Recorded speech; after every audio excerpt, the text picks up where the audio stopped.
Hello and welcome to What Are You Saying? Hashtag Ways, where we talk about topics in the news as it affects us all. I am Sayome Sally, and today, Zibi and I are flying solo.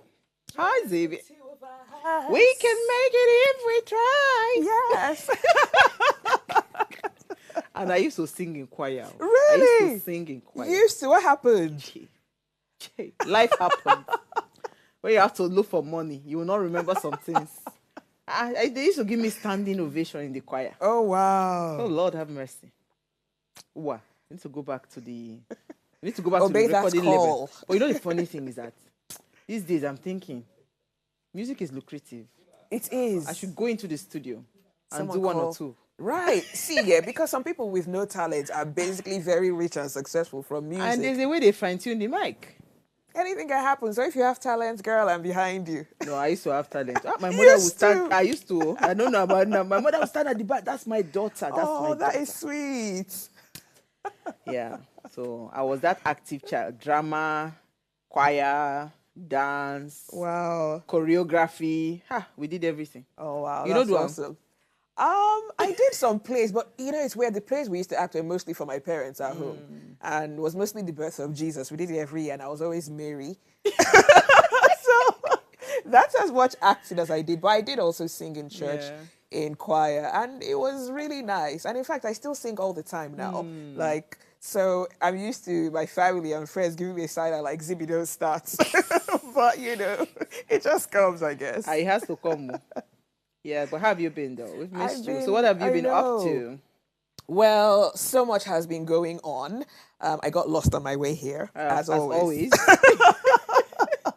But I had a karaoke session in the car because I was trying to keep myself calm. So yeah, that was me singing, you know, to the highest levels. I wonder what the people around me were thinking, like, what is wrong with this human being in this car? Because I'm really rocking it out. But yeah, life has been good.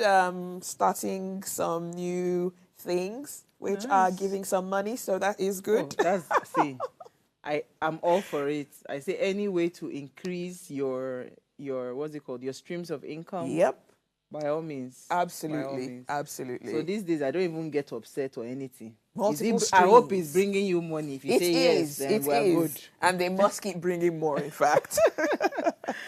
All right. Before we get in the conversation, if you're yet to subscribe to our YouTube channel, what are you waiting for? Go and hit that subscribe button. Thank you to everyone that has subscribed and that is sharing. Keep doing that because our community is growing every single day. So thank you very much. And remember to keep liking, sharing, commenting, and all of that. All right. So tonight, our conversation will be around the industrial action on healthcare. You know, strikes can lead to the cancellation of elective procedures, increased strain on emergency services, and treatment delays, ultimately compromising patients' outcome. But first, you know, before we delve into all of that, here's what we found as today's quote. It says, "The complete abandonment of ill patients is inconsistent with the purpose and the philosophy of professional nurses." This was from International Council of Nurses. So when we open our phone lines, we'd love to hear your thoughts about the planned industrial strike. I always struggle when people say, no, it is unethical for doctors to go on strike, blah, blah, blah. But where we are right now, how do you expect them to work? So I don't know. But yeah, we'll do all of that. But first, let's go on a break. When we come back from that break, we want to see what we found in today's news.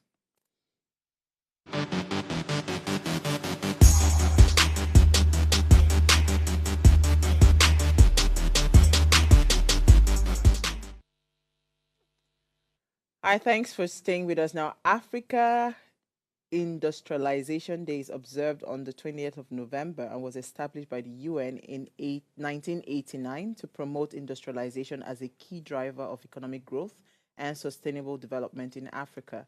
Now, the day emphasizes the importance of reducing poverty and achieving the Sustainable Development Goals, that's the SDGs, through industrial growth, with annual themes often focusing on women's empowerment, sustainable development, and intra-African trade.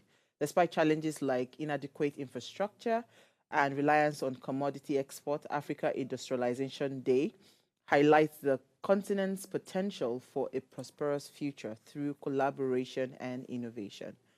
I think I love this day. It's actually a beautiful thing when you think about it, but when you now come down to the practicality of it, how many African countries, since this day was established in 1989, how many African countries have actually been able to get there? Well, I can tell you one that hasn't gotten there yet, and it has so much potential, but it hasn't. I mean, think about it, even when it comes to this intra-Africa trade, you know, we're signing agreements and it looks good on paper, but how easy is it to actually put these things into place and for it to become a real reality? It's seeming almost impossible to get there. And it's a problem for us because in a country like Nigeria, where we are so completely comfortable with importing everything we need, it makes you wonder, like, has this day really done anything to enlighten the minds of people to the benefits of industrialization? Probably not. We should be looking at whatever model China has got in place and just clone it, to be honest. Absolutely.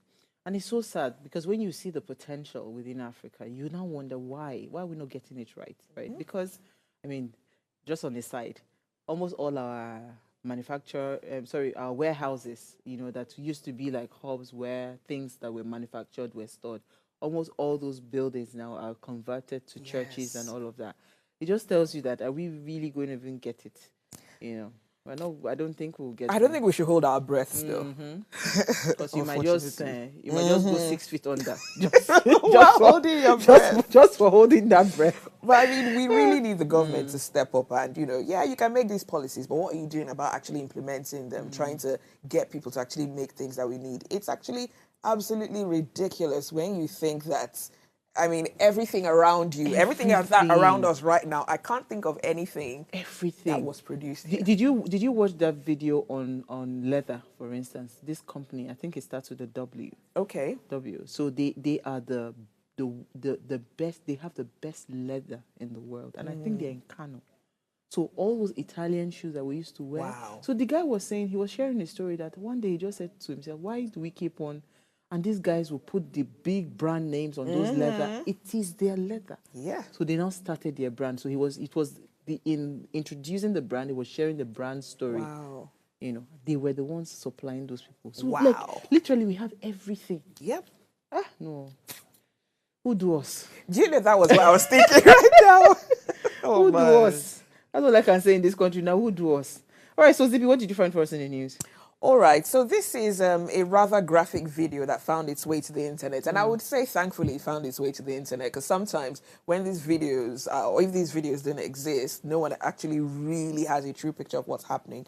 So you probably have seen that video of some army officers assaulting a man and a woman in a car on allegations that they broke through the convoy. I mean, I love the Nigerian army. They are doing an amazing job. I support them. In fact, on my social media, it's there, thank a soldier, God bless the Nigerian army. But unfortunately, this is just one of those situations of officers behaving badly. So because they're in uniform, they're behaving badly, using the uniform to intimidate citizens. And it was very unfortunate that this happened to this couple.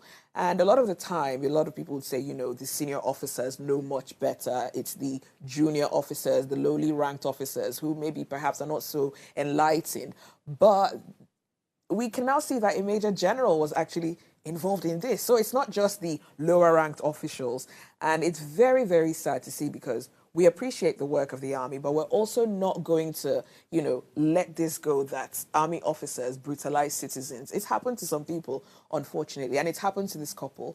The army spokesperson has come out saying the acting chief of army staff has ordered an investigation. And I really hope that this is one of those investigations that the findings will perhaps be made public. There will be an apology and there will be punishments. We need the decent officers to check their colleagues when they're doing the wrong thing. There are very, very brilliant, brave, gallant soldiers out there. But there are a few bad eggs who are spoiling like there will be in image. any other place. You know? Yes. So, I mean, instead of just, you know, condoning it, I think, yeah, you're right. Speak out. It should be, whatever the outcome should be made public. I was even wondering what eventually happened. I think the guy smashed her phones in the end because he went blank. You know, he smashed the phones and, you know, I don't know. It's sad. Very sad. So, I have two stories I want to quickly touch on. Okay. Oshiomhole. You know, I taken the story when it just broke that his son was appointed commissioner for health in Edo State. So now I'm just reading one story today. I said, yeah, right. It says Oshomole opposed son's nomination as commissioner. And why did you not allow him to go there? In his defense, his son is an adult now, right? Ah, He Bio. can choose to make a decision. Please, please, please, please, please. So the Edo State Deputy Governor, Dennis Idahosa, had revealed that the former governor of the state, Adams Oshomole, opposed the nomination of his son, Cyril, as commissioner for health, designate rather. Speaking during an interview, he said that Cyril is a seasoned medical doctor who is fully qualified to serve in the cabinet. He stated that Senator Adams Oshomole is a senator of the Federal Republic of Nigeria, and his son, like any other individual, has his own destiny. Cyril is a seasoned medical doctor. He studied in Nigeria and went on to further his studies in the United States. He is fully qualified to be in the cabinet, and the fact that he is Oshomole's son does not disqualify him from holding a position. He is competent to manage, so he will serve as Commissioner for Health based on merit. So you remember, so when I took the story when it broke last week, I was saying that I want to know why, and I want to know how he was, he arrived at. Because for me, the most two very delicate commissions or ministries that I always am keen on who is occupying is education and health, right? And I've always said that put square pegs in square holes. Don't go and bring somebody that does not have any clue, what medical doctors are going through, and you then put them in a position for either a minister for health or a commissioner for health. So now that I'm reading that he's a seasoned medical doctor, let's hope and pray that his expertise, right? And I would also plead with him, based on his exposure to the international world when it comes to medical things and all of that, he can gather those, if he has a good record, or if he has good connections, he can bring those people, because we are in dire need of great quality medical professionals in Nigeria. And equipment and all of those things. So all those kind of deals is what I want to hear. How is he talking to the manufacturers of some equipment? How is he doing all of those things? All of those things can come together and it can actually transform healthcare in Edo State. Absolutely. So I would look forward to those kinds of this based on his, since he went abroad and all of that. Because I have a friend that is a medical doctor in Germany, and he's really, really seriously thinking on how, because he says that 85% of the death in Nigeria are avoidable, because most of these emergencies, we don't even know the first thing to do. We don't know the basics, and people just die carelessly because there was no first responders. There was no, what do you call them? The primary, the first responders when there's an accident or something. So I would really love to see his input. So in another light, coalition of youths, I just want to mention this one, because I can't think, say, is it a family affair? Is it a family affair?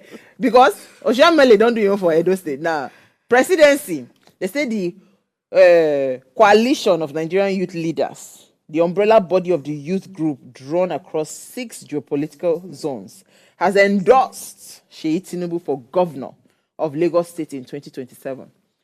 So I just thought to mention it, because, no, it's true now, because what's his name?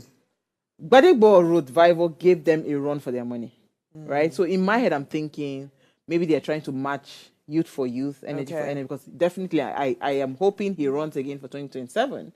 So maybe it will make sense. Let them put it that, okay, she now youth una want. The youngins. We don't give una Seyi Tinubu. But hey, I will keep my comment to myself. Do you have comment to that? I absolutely do.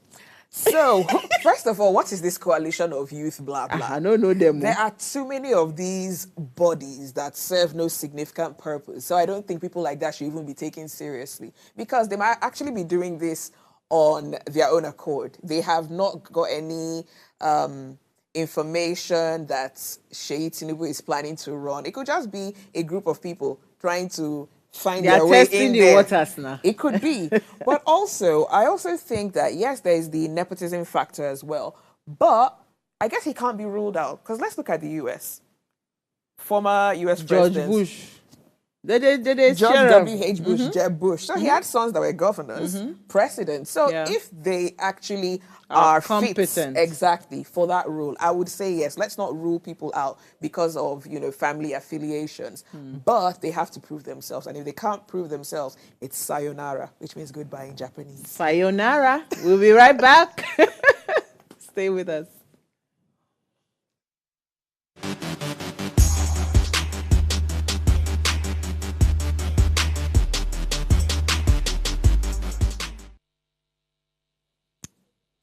All right, thanks for staying with us. Now, the impact of industrial action on healthcare services is a pressing issue that affects both patients and healthcare workers.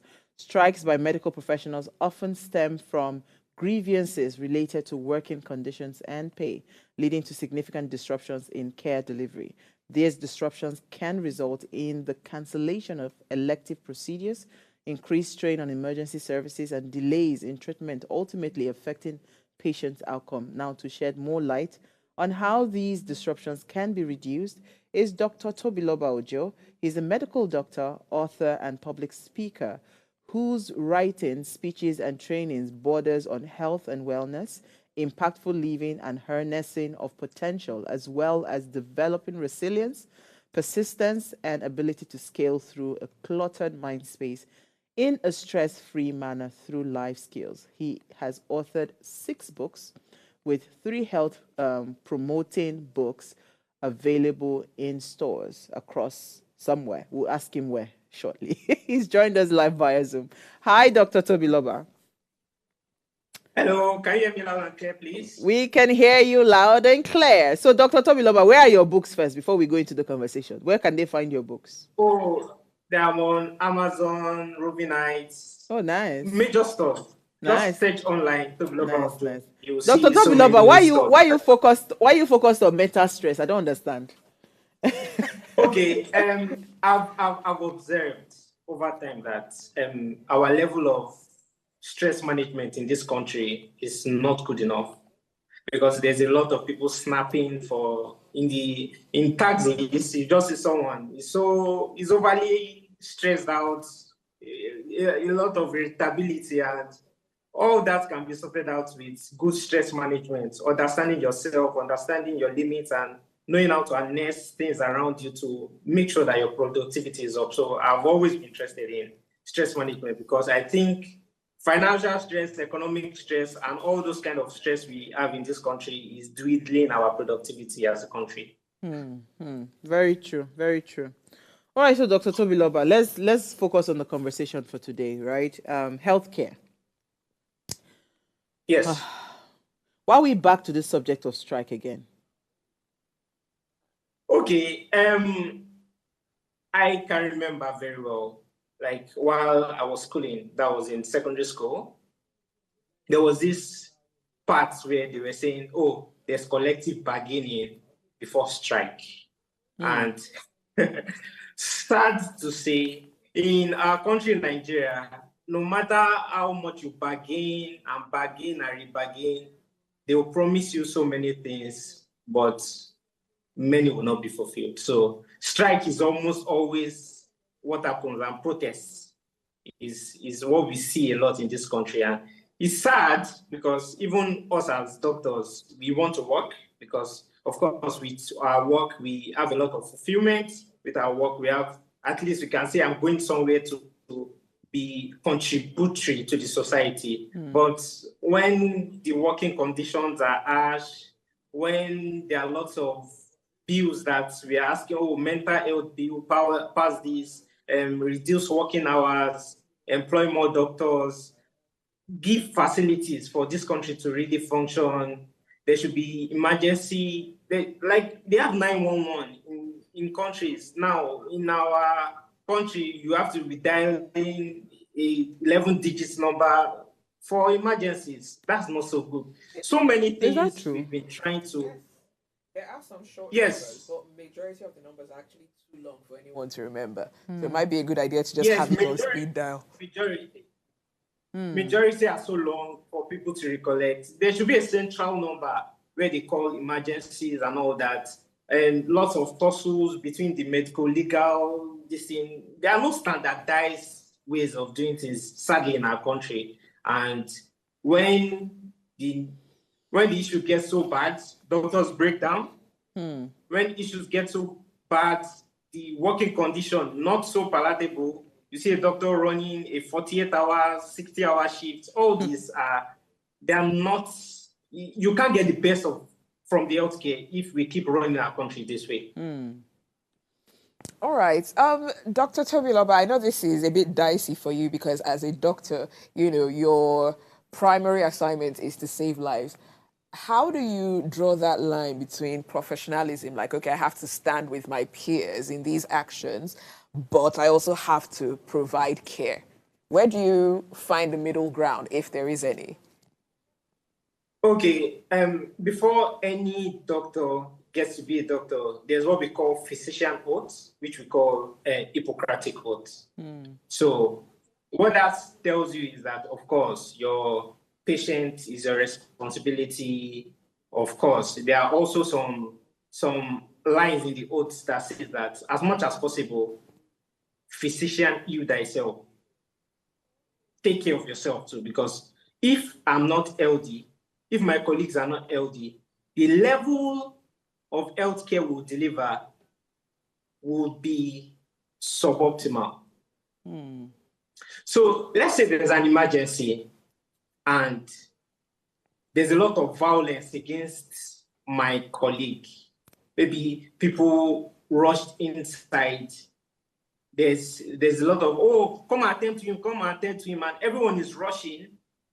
Sadly, let's say there's a life lost and you are there strangling the doctor and everything. I can't work in that environment. That's the truth. We are professionals. We are also humans. Because if I keep working in that kind of environment, how am I sure my life is not in jeopardy? Also, there are some times that you have to stretch yourself to be able to accommodate your patients. For example, you have to close 5 p.m. A woman gets rushed in, or she's pregnant and all that. You know that this is an emergency care because maternal mortality in this country is skyrocketing every day. Because there are statistics that shows that for every 100,000 live births, we have about 814 deaths. Wow. And that kind of mortality is too high because there are countries that have zero mortality. In fact, they will say it is an act of God, unexplainable, for a woman to die from pregnancy-related diseases. So in my professional way, I will have to make allowance to reduce that mortality because life matters. Life matters. Because the license for everyone listening to me right now to understand what I'm saying is that license to life. No life, no access to information, no access to productivity, no access to you doing better in life. No enjoyment for you. Because once health is out of place, all what you want is good health. And that's reality. Absolutely. Absolutely. So, doctor, let's narrow down what these challenges are. Because again, sometimes I feel like we talk. We are just talking from our own observation from the outside, right? You are the medical doctor. You see the challenges. You know what exactly are the gray areas where we're talking about, okay, this is why we're even going on strike in the first place, right? And so it's going to be a two-way question. What are the current challenges? And is it that up until now, with all those complaints, is it that the government has not done anything about it? Or some things have been done, but it is not enough? Where are we?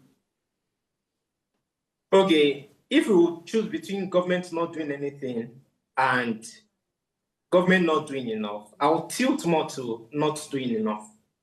Because there have been so many bills, there have been so many legislation and everything just to try to make things work. But sadly, they are not capturing, and that's quote unquote, they are not capturing universal healthcare. So what do I mean by that? For example, health insurance scheme. When you work in an organization,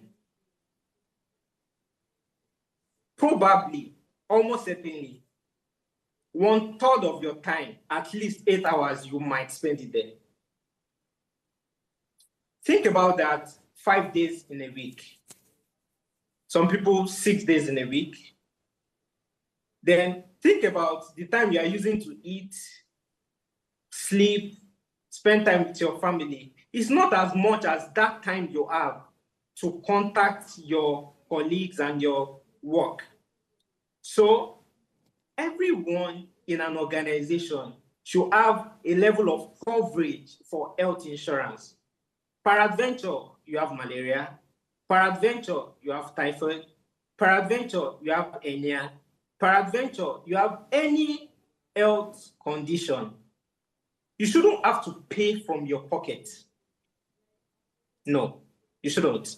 Because we found out that, for example, all these Scandinavian countries, all these countries that they have all this zero mortality, their children are doing fine, there's a lot of high life expectancy rates and all that. You've noticed that they've set up an insurance scheme such that as you are coming into the hospital, you don't have to be saying, I am bringing money out of my pocket. So, of course, there have been a lot of private-public partnership. For example, there are lots of what we call HMOs, health management organizations, who come to liaise with companies. Oh, whenever your staff wants to go to a hospital, wants to go to this diagnostic center, all that, just show them this enrollee number and all that, and that gets covered. But how many people can afford this kind of organizations? How many people have access to this kind of organizations? We know that there's a lot of unemployment in our country. There's a lot of low level of employment in the sense that the capacity they have is not well harnessed. Lots of, even people are being paid below the minimum wage and all that. So we now know that there must be a national health insurance scheme that captures all these people such that they don't have to sell their houses because they want to do a cesarean section. They don't have to, lots of things that are not making the healthcare system work is all these health insurance schemes. Because if we have a country where there is availability and access to health insurance scheme, of course, people will be well taken care of. But some people have argued now, Zibi. Some people have argued that we actually do have health insurance, like national health insurance. Yes, because NHIS. I was going to also do like a health insurance package for my entire staff. And the HMOs are really, really expensive. For a small company, we can't afford that right now. But somebody then suggested to me that the national health insurance scheme, that all hospitals are mandated.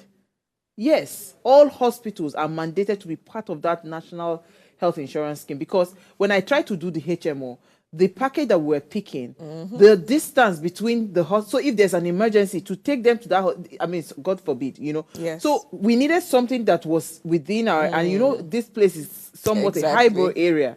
But that national health insurance scheme, Dr. Toby, are you telling me now that most hospitals are not on it, or most hospitals will not treat you if you took the federal health insurance scheme to those hospitals? Because it is supposed to be mandated that every hospital is part of that scheme. Please don't get me wrong. Please don't get me wrong. I said capturing of all those things. What I mean by capturing is that how many people are even aware that this national health insurance scheme exists?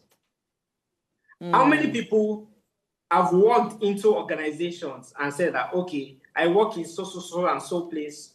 There's a lot of biodata problems we have in Nigeria. How many people, if we really want to say that, okay, these are Nigerians, these are not Nigerians, even the basic NIN is still a problem. So this capturing of health insurance that is nationally available, that is, of course, you walk into public hospitals and you say you are NHS, or for example, even different states. For example, I know Oyo State has OISHA. I know Lagos State so has their own insurance scheme. If you show them, of course, they will attend to you. They will attend to you. But how many people are aware of all these things? There's a lot of information gap. Yes, there's a lot of information gap, and what we just talked about many times is the problems. But the solutions are staring at us. They've been in the health insurance scheme, but how much of this information is getting to the average Nigerian? How much is being implemented? So that's the problem. I'm not saying there's no health insurance scheme. I'm saying the capturing for majority of Nigerians is still lacking till now. You can ask anyone that. Okay, I understand you better now. I know Zibi has some questions, but we'll take a break, right? When we come back from that break, I really understand you. There's an information gap. I mean, I just found that out like 2 months ago. So you can now imagine if I'm just finding out now, you know. So we'll take a break. We'll be right back to continue the conversation. Stay with us.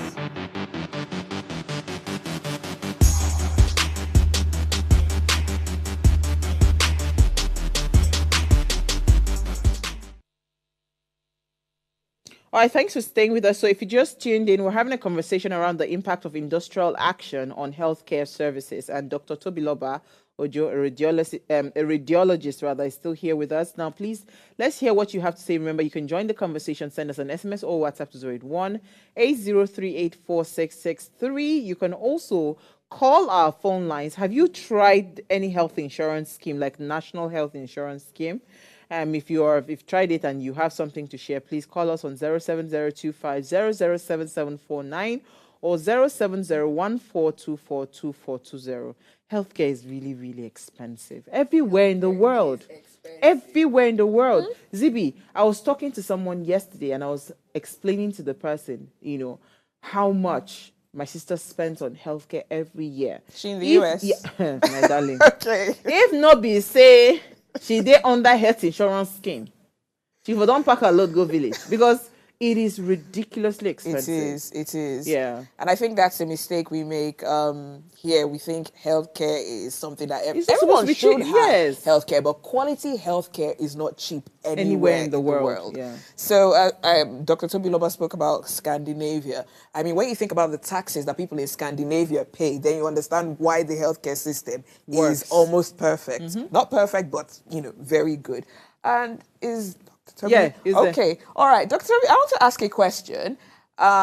Basically, I understand you're a medical doctor, and when we hear a lot about these industrial actions in Nigeria, it's mostly around the doctors. It's NARD or it's something else related to doctors. But there's so many other healthcare workers that make up that entire system. We have the nurses, we have the lab technicians, we have the dietitians, the administrators. We don't seem to hear a lot about these other professionals in the healthcare system going on these strikes. Why is it always the doctors? And I'm just curious about this. That's a good question. Okay, thank you so much for that question. And it's not always doctors. It's not why always us. It is always, can I repeat it? It is always the doctors, always. There are so many other bodies of nurses, bodies of joint healthcare workers. And healthcare is not just about the doctors, the nurses, the physiotherapists. For example, there are some non-academic healthcare workers that make the hospital work. For example, the porters, the cleaners. Trust me, if they are not working, hospital will be messy. So please answer our question, doctor.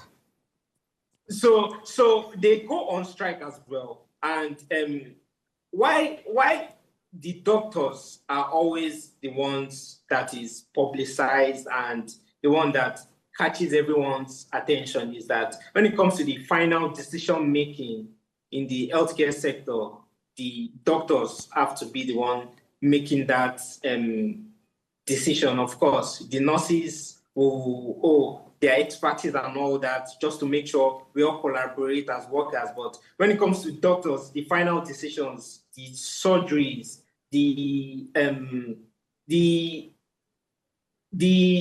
task that, of course, is a life task that you must take, and you need someone to sign that signature that, okay, after I've given this consent, who is the person that will do the Is the procedure for doctor you? that carries the most sensitive part of the healthcare work. Yes, that sensitive part. Of course, physiotherapists also they do a lot of like, for example, you've done a surgery, you need to rehabilitate someone, and there are no equipment, there are no gadgets for you to. The physiotherapists too will complain that this you are frustrating my work, so they too go on strike.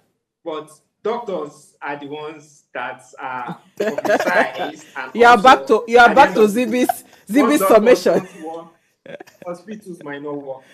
Okay, so let's now speak to what the impact of this industrial strike would be. Because again, yes, would we get certain kinds of answers? I doubt, because like you rightly said at the beginning of your conversation, because I was listening to you keenly when you were talking about how they would reach an agreement and the agreement will not be, will not be followed through and all of that, right? Ultimately, don't you think it is the people that are suffering from these industrial actions? Because, I mean, yes, you might get the attention of the government to say you want to have the conversation. The government will make certain kinds of promises, which they never fulfill. But in that process of that strike, somebody died. Somebody lost a baby. There would just be different things happening at different hospitals. We have not counted the cost. We don't measure, right, the impact of these things. Maybe that's why, you know, maybe that's why we still keep having these conversations around strike. But so, in your own assessment, what do you think the impact of strike actions would be on the healthcare services? I would say that the impact is so much because industrial actions are like everything comes to a halt and patients would suffer. That's the truth. No matter how we want to say it, there are 3.8 doctors to 10,000 people in Nigeria. That is almost 4 doctors are attending to 10,000 patients. And the WHO is recommending that about 4 or about almost roughly 5 should attend to like 1,000. We can see the gap. And there's a lot of brain drain. There's a lot of like people, quote unquote, jackpying that we are hearing of and all that. And the patients are suffering. And that doesn't give us joy, because the joy of every doctor is that you are able to optimize the health of the patient. You are able to maintain the health of the patient, and you are able to restore the health as much as possible. So it gives us a lot of heartache when we see that patients don't have access to care because the hospital is locked down. There are lots of, the indices are so bad. The indices they are disheartening.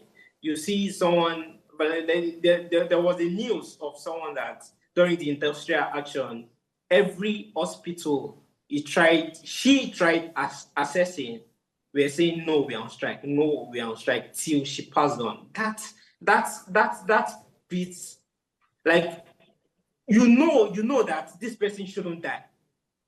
But sadly, that's what happens. And it's really saddening. The impact is even on we doctors as well. Because as much as possible, the workload keeps piling up for us. More doctors keep leaving. The healthcare system keeps nosediving. And so we can say that for both the doctors and the patients, is one place we don't want to go, industrial action.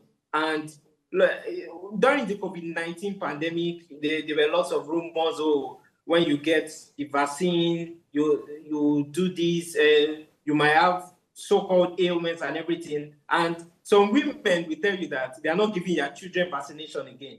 And all this is also another aspect we are battling with again, patient education and everything. So a patient is coming to you, you have to use about roughly 35 minutes, 40 minutes.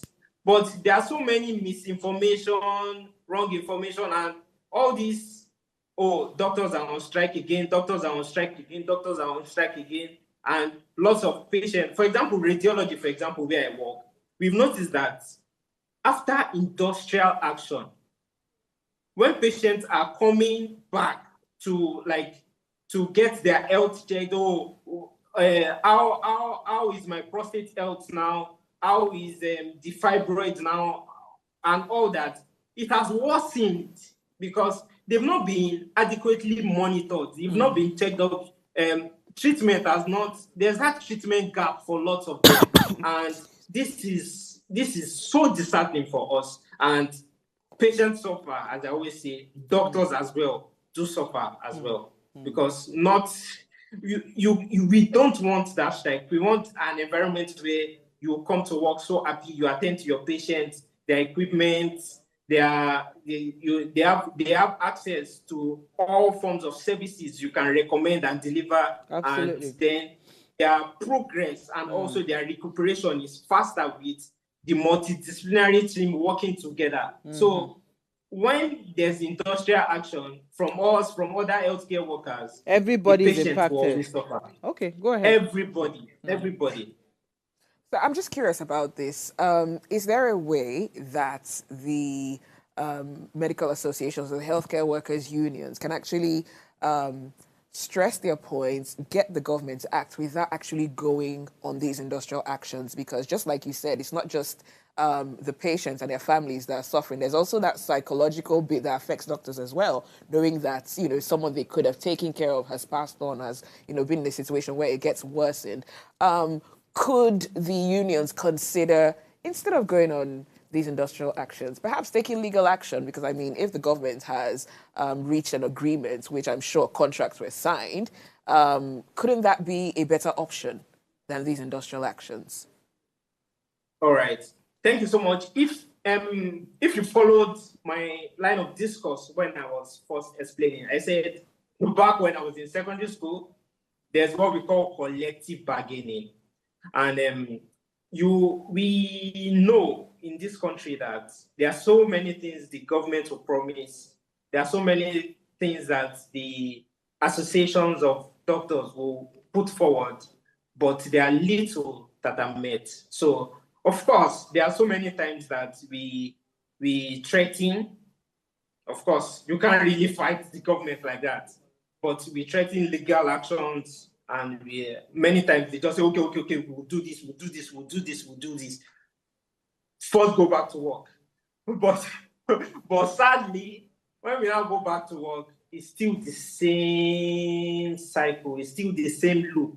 And one of the things I would recommend personally is that when we are having parastatals and like people that hold key healthcare places, like healthcare positions, they should be doctors that they can feel what the common man is feeling. They should be. It's not like someone in Ministry of Health is not a health worker. The person can really relate as such. So we should not play politics with health. We go out, like, check the budget. What they allocate to health is not sufficient. Even education is not sufficient.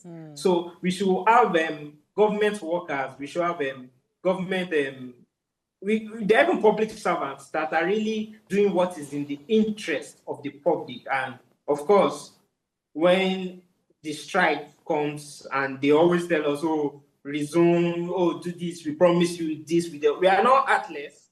However, we always want our grievances to be known and also for the healthcare system to work. Because why are people living? I know that question has come, like, it's a recurrent question. Of course, people are not living only because of poor pay. It's not of the course, pay poor alone pay, now, because it is the fact that a lot of doctors feel handicapped because they don't even have the equipment to function, right? So I hear you, Dr. Ojo. But I want to poke you a little bit, because I feel like doctors have been working like this under these kinds of very, very stringent conditions for years. And I feel like the reason it has lingered is because, again, even they themselves are profiting from it. I'll give you an example. most of the times you go to the hospitals, the public hospitals, they will tell you that if you want to get treated quickly and fast, I can recommend you somewhere. So most of these doctors, they have the government work, but they've gone on to open up private practices where they refer patients there. I mean, it happened live in front of me, because they said there's no bed space in Lutherby, wherever we went to the day we went there. And in the same breath, the person has already given us doctor and all of that, only for us to find out that it is the doctor, that has the hospital outside. So I'm just saying, right? Doctors have accepted working under these very ridiculous conditions over the years, again, because they have also benefited from it, because they have opened up private practices. It's the same thing with schools. A lot of private schools are thriving. They are thriving only because government schools are comatose. Because if the government schools are functioning, I don't think anybody want to go and pay an arm and a leg to go to take a child to kindergarten, right? These days, people are choosing those options. So let me land the point. So what is the impact of private practices for this lingered, I mean, the way this, what's it called, the under equipped, under whatever hospitals that has lingered for too long? What is the impact of private practices? How has it impacted that is why it has stayed like that for years? Okay, thank you for poking me. Thank you for putting me on the spot. And what I would say is that it all boils down to integrity. And integrity is a key word when it comes to professionalism. Like, I can't speak for everyone, but someone that has a level of integrity will know that where I am currently must work. For example, if I work I've worked in government hospitals. Trust me, I've worked in government hospitals. And there are so many things that they will push to me that, of course, oh, doctor, just do this, just do this, just do this. No, I'm working here. My integrity matters to me. So integrity is key to not be lured to profit from the dysfunctionality, because it is obviously dysfunctional, but we shouldn't profit from the dysfunctionality. So private practice and the effects of industrial action, and linking that up with how functional the government facilities should be, is we should note that for a government institution to work, private should be the support. Yes, it should be the support, because of course there are some people that want comfort. There are some people that they don't want to be in a 60-bedded ward. They want that level of comfort. They can afford to pay for it. There are some people that they don't want a long waiting list and all that. We should be able to make allowance for such organizations. Even, of course, there are other media companies and everything. We should always find a way that, okay, people that want to pay premium, people that want premium, people that can afford it. Even in Scandinavian countries, in the US and everything, private facilities are flourishing. However, as a people, as officials, wherever we are, we should not profit from dysfunctionalities. Actually, we should make a dysfunctional system functional. And that is my urge and also my drive for so many people. I believe if we practice integrity, private facilities will be the support. It won't be what you want to use to harness a lot of financial resources or something for yourself, or diverting patients. That's just my own personal opinion. I'm not speaking for anyone. I'm just speaking from my own experience and what I've found that would work. And that's my own recommendation about it.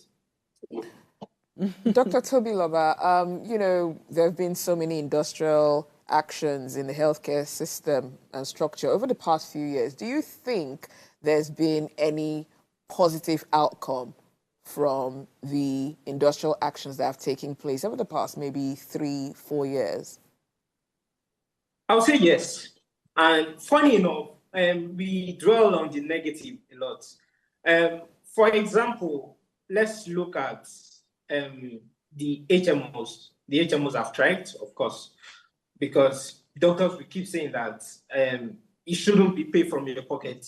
Also, we should know that there is more awareness about immunization and what immunization seeks to achieve for like what we call herd immunity for people, and all that has been because we've been pushing the NPI schedule, for example, that's the National Program on Immunization, and we've been pushing the implementation and all that. And also, in the past few years, we've noticed that organizations that are like that the tertiary organizations are not handling all the cases anymore, because when a good healthcare system is built on the private healthcare, I said private, I beg your pardon, is built on the primary healthcare as the bedrock. So the primary healthcare should be the one handling little cases, all the malaria, all the typhoid, and all that should be the primary, all the cholera and all that. Private, I said private, sorry. Primary healthcare system, yeah. Primary healthcare system should be the one handling that. Then what they can't handle, they refer to the secondary healthcare, which we call the general hospitals. And there should be a two-way referral system where, of course, they've treated the complex case in the secondary case. Oh, the person presents for malaria, you send them back to the primary healthcare, because yeah. that's where they are closest to. And we've been having that kind of harmonization little by little. Before, it was not there. So that's People progress. Are coming to tertiary hospital for malaria. It shouldn't be. It should be like the cancers and everything and all that. Of course, when a general hospital is now seeing some level of cancers that are rare, they refer to the specialist hospitals. Yes, they to a tertiary hospital. The tertiary hospital is treating everything. Of course, when the person needs, maybe the person has anemia later on in life, they refer back. So we've been having that two-way referral system to be a little bit more harmonized than it was before. Primary health care was a no-no, but now there's a lot that the Lagos state government, the Oyo state government, so there are still positives we've been seeing. And COVID-19 made us to see that healthcare is very vital, and it can turn off it can turn on a lot of triggers and caution and a lot of, you can remember that COVID-19 time, there was a lot of panic. Absolutely. And when things, so we've seen that healthcare is actually very vital, and that's one of the positives I've seen over the years. I mean, that's a very good positive, Dr. Tobiloba. So tell us quickly, because we have like a minute to run off, right? If you had like something to say to the government, what would it be for us to just end this strike action? What would it be? Would it be money? Would it be infrastructure? What would it be? Okay, what I would just say is that as a country, we are dragging ourselves back while many countries are going way ahead of us. Even other African countries are way ahead of us, and healthcare serves as that link for us to improve our productivity as a country. So let's invest into our healthcare and do it in a holistic manner. Let's collectively bargain. Let's talk. Oh, this is what will make the healthcare work. That will make the healthcare work. Oh, we don't have all these resources. This is what we have. We are not enemies, but we want Nigerians to be able to have a thriving healthcare system. Thank you very much. Thank you so much, Dr. Tobiloba. What a way to wrap up the conversation. But Zibi, yes, what are your thoughts though, quickly? How do you think it will end? I think me is money. I think just pumping money. But the truth is, the government has put in some money. No, they're not putting in. Maybe not enough. It's not enough. Yes, but they have put in some funds. But we have to look at the administrative system. You spoke about private practice. We have healthcare workers that are taking some of the material that has been sent And to it's these meant to government be for free. hospitals, yeah, or at very minimal rates, and then they're taking it to their private hospitals. It's happening with vaccines, it's happening with, you know, lab testing and things like that. My first degree is in microbiology, so I have some ideas of how government hospitals and the people who work in the lab sector actually siphon some of these resources. So there has to be accountability. So put What those you talked policies, about, yeah. So put them on paper, okay, Integrity. implement them. Because how is the private practices? How are they working? They are Structure. thriving. I went to Mikio the other day. You know, it's a structure. So I mean, if you can put that structure, the same structure, you see, this technology that our government they are running away from, that would have been what would make their life easy. Just digitize a lot of things. If you put digital systems in place, some of these challenges that we are fighting every day, it will just disappear. It will, but there will also be a lot of people who feel like they may not be relevant in that digital So era. that's why you need to start to Train. upskill. Exactly. So some people will do anything to sabotage a system because they don't want to be left out of that system. The inefficiencies, unfortunately, are a gold mine for some people. It's so true. People are benefiting from the comatose system. Good. We don't have like somebody is importing generator. We don't have this. Somebody, you know, it's just crazy. It is well. Thank you so much, Zibi. Thank you again to Dr. Tosin Ojo, or Tobiloba rather, Ojo. I heard the phone lines ringing, but I don't think, you know, any call was able to. Apologies if we were not able to, you know, take your calls. Now, if you missed our quote, or if you're yet to subscribe, go and subscribe. If you missed our quote, here it is again. The complete abandonment of ill patients is inconsistent with the purpose of philosophy of professional nurses. Now, that's the International Council of Nurses. We'll see you guys tomorrow at 8 p.m. as we bring another great conversations to your screen. Enjoy.